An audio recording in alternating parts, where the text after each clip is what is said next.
الحمد لله رب العالمين والصلاة والسلام على أشرف الأنبياء والمرسلين محمد بن عبد الله الأمين وعلى آله وأصحابه الطيبين الطاهرين أما بعد فأعوذ بالله من الشيطان الرجيم بسم الله الرحمن الرحيم ولمن خاف مقام ربه جنتان وقال الله تعالى وأما من خاف مقام ربه ونهى النفس عن الهوى فإن الجنة هي المأوى وقال النبي صلى الله عليه وسلم اتق الله حيثما كنت وأتبع السيئة الحسنة تمحها وخالق الناس بخلق حسن صدق الله العظيم.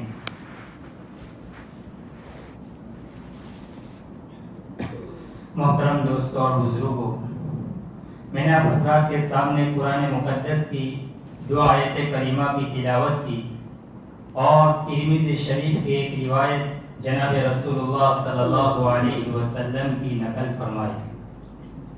اللہ تعالیٰ قرآن کریم میں ارشاد فرماتے ہیں وَلِمَنْ خَافَ مَقَامَ رَبِّهِ جَنَّتَانِ، اللہ تبارک و تعالیٰ کے سامنے جو شخص کھڑے ہونے سے ڈرا، اللہ تبارک و تعالیٰ نے اس کے لیے جنت تیار کر رکھی ہے۔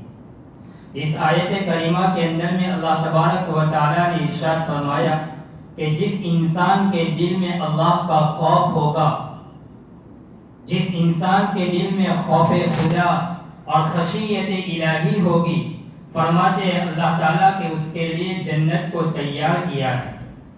قرآن کریم کے 30 پارے کی سورہ نازعات کی آیت ہے، اللہ فرماتے ہیں وَأَمَّا مَنْ خَافَ مَقَامَ رَبِّهِ وَنَهَى النَّفْسَ عَنِ الْهَوَى، کہ جو شخص اپنے رب کے سامنے کھڑے ہونے سے ڈرا اور اپنے خواہشات سے بچا رہا، اپنے خواہشات سے روکا رہا، فرماتے فَإِنَّ الْجَنَّةَ هِيَ الْمَأْوَى، اللہ تعالیٰ نے ان کے لیے جنت کو تیار کر رکھا ہے، ان کے لیے جنت کا وعدہ کیا ہے۔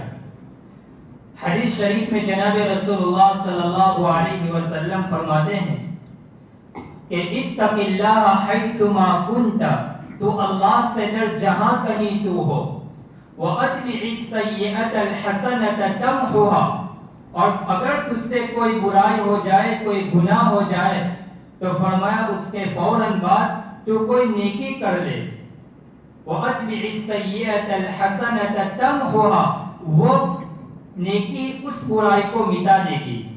اور فرمایا وَخَالِقِ النَّاسَ بِخُلُقٍ حَسَنٍ، اور تو لوگوں کے ساتھ پیش آ اچھے اخلاق کے ساتھ۔ تو اس حدیث میں جناب رسول اللہ صلی اللہ علیہ وسلم نے دو باتیں ارشاد فرمائی۔ سب سے پہلی بات تو یہ ارشاد فرمائی کہ اب انسان اپنی زندگی میں تقوی لے آئے، تقوی اختیار کرے، اپنے آپ کو گناہوں سے بچائے، اور اگر کوئی گناہ ہو جائے تو اس کے بعد فوراً نیکی کر لے۔ اور فرمایا اللہ کے حبیب نے کہ لوگوں کے ساتھ اچھے اخلاق کے ساتھ پیش آؤ، گویا اپنے اندر اچھے اخلاق کو پیدا کرو۔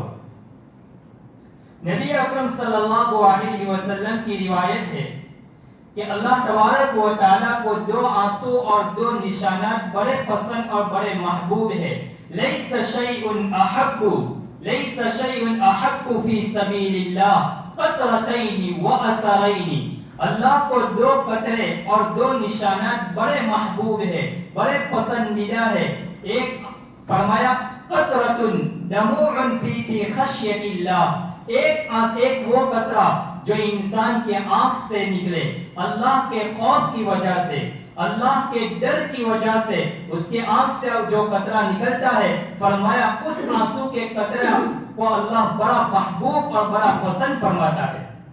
اور آگے فرمایا وَقَطْرَةُ دَمٍ فِي سَبِيلِ اللَّهِ، اور دوسرا وہ قطرہ جو اللہ کے راستے میں نکلے، فرمایا یا تو اس کو خون نکلے یا وہ شہید ہو گیا، اس کے جسم سے خون کے فوارے بہ پڑے، فرمایا یہ دو قطرے اللہ کو بڑے محبوب ہے، بڑے پسندیدہ ہے۔ اور دو نشانات بھی اللہ کو بڑے پسندیدہ ہے. فرمایا ایک تو ہے وَأَثَرٌ فِي سَبِيلِ اللَّهِ، ایک تو وہ نشانات کہ جو اللہ کے راستے میں جہاد کرتا رہا اور اس کو اس کے جسم کے اوپر کسی جگہ پر نشان لگ گئے، فرمایا وہ نشان بھی اللہ کو بڑا محبوب ہے. اور دوسرا نشان وَأَثَرٌ فِي فَرِيضَةٍ مِّن فَرَائِضِ اللَّهِ تَعَالَى، کہ دوسرا وہ نشان کہ اللہ کی عبادتوں میں سے کسی عبادت میں لگنے کی وجہ سے اس کی پیشانی پر لگا، یا اس کے جسم کے اعضاء میں سے کسی عضو کے اوپر لگے، یا تو اس کی دونوں کوہنیوں کے اوپر، یا دونوں پاؤں کے ٹخنوں کے اوپر، گھٹنوں کے اوپر، اس کی انگلیوں کے اوپر جو نشانات پڑے ہیں اللہ کی عبادت میں لگنے کی وجہ سے، فرمایا اللہ تبارک و تعالیٰ کو یہ دو نشانات بھی بڑے پسندیدہ ہیں.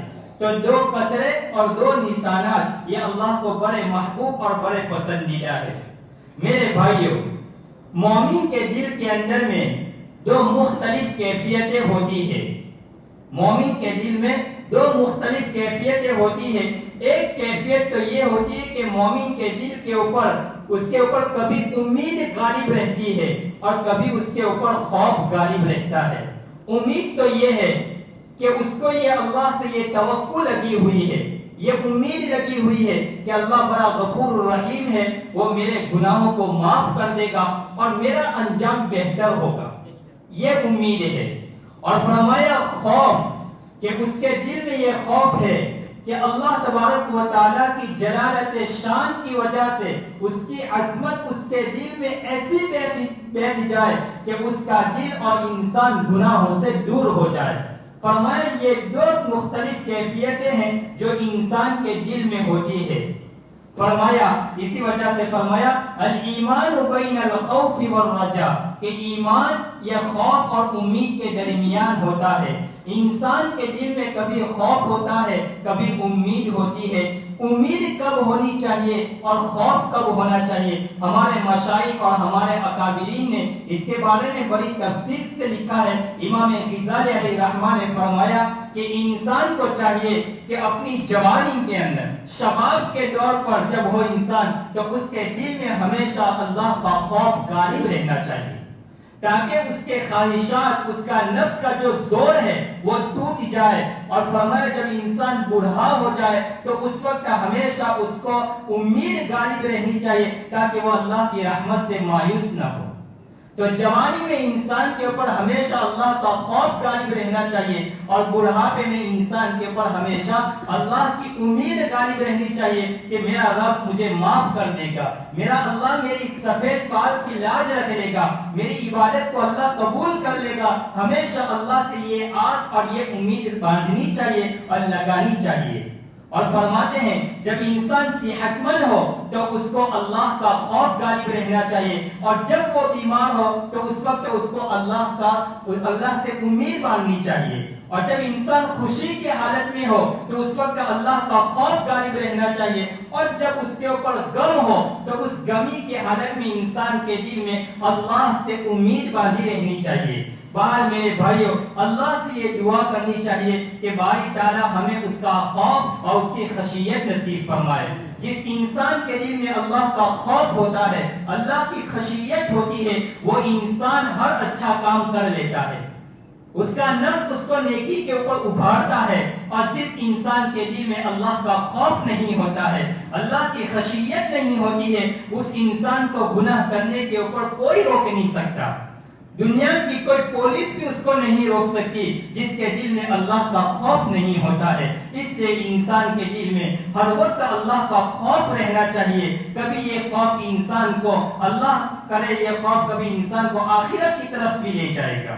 اللہ فرمائے گا میرا بندہ تو دنیا میں مجھ سے بڑا خوف کھائے رہتا تھا، جب میں نے اسی خوف کی بنیاد پر تیری بخشش کر دی. ہمارے اکابرین اور صحابہ کے اندر میں ایسے واقعات ہیں. فرماتے صدیق اکبر رضی اللہ تعالیٰ عنہ کے بارے میں ہے کہ ایک مرتبہ آپ کے اوپر شدید بھوک کی حالت تھی، آپ کے چہرے پر بھوک کے آثار ظاہر ہونے لگے، آپ سے رہا نہیں جا رہا تھا. کبھی گھر سے باہر نکلتے تھے، کبھی گھر کے اندر میں آتے. آپ کا ایک غلام تھا، وہ گھر سے باہر نکلا اور کہیں سے کچھ کھانا لے کر آیا.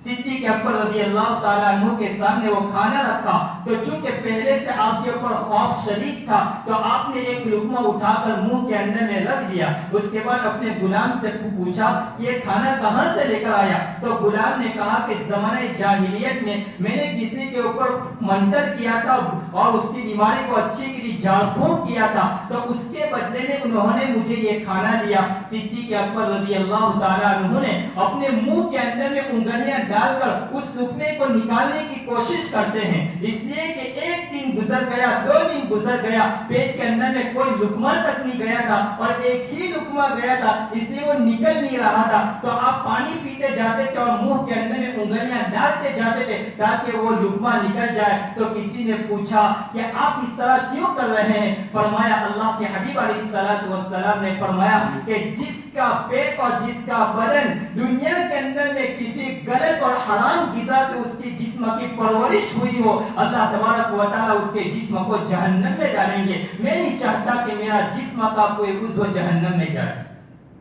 کیسا اللہ کا خوف، اللہ کی خشیت تھی. حضرت عمر رضی اللہ تعالیٰ عنہ کو کسی نے سرکے کا دودھ لا کر پیش کر دیا تو حضرت عمر رضی اللہ تعالیٰ عنہ کے اوپر بھوک کی شدت تھی تو آپ نے دودھ کو پی لیا. پھر آپ نے اس شخص سے پوچھا کہ یہ دودھ کہاں سے لایا؟ فرمایا سرکے کا جو مال ہے وہاں سے میں دودھ نکال کر لے آیا. تو فوراً آپ نے اس دودھ کو کہہ کر کے نکال دیا. فرمایا سرکے کا ہی تو تھا اور ہمارے غنیمت میں سے تھا، آپ نے کیوں ایسا کیا؟ فرمایا یہ مسکینوں اور غریبوں کا مال ہے، مسکینوں اور غریبوں کا حق ہے، عمر کا اس میں حق نہیں ہے.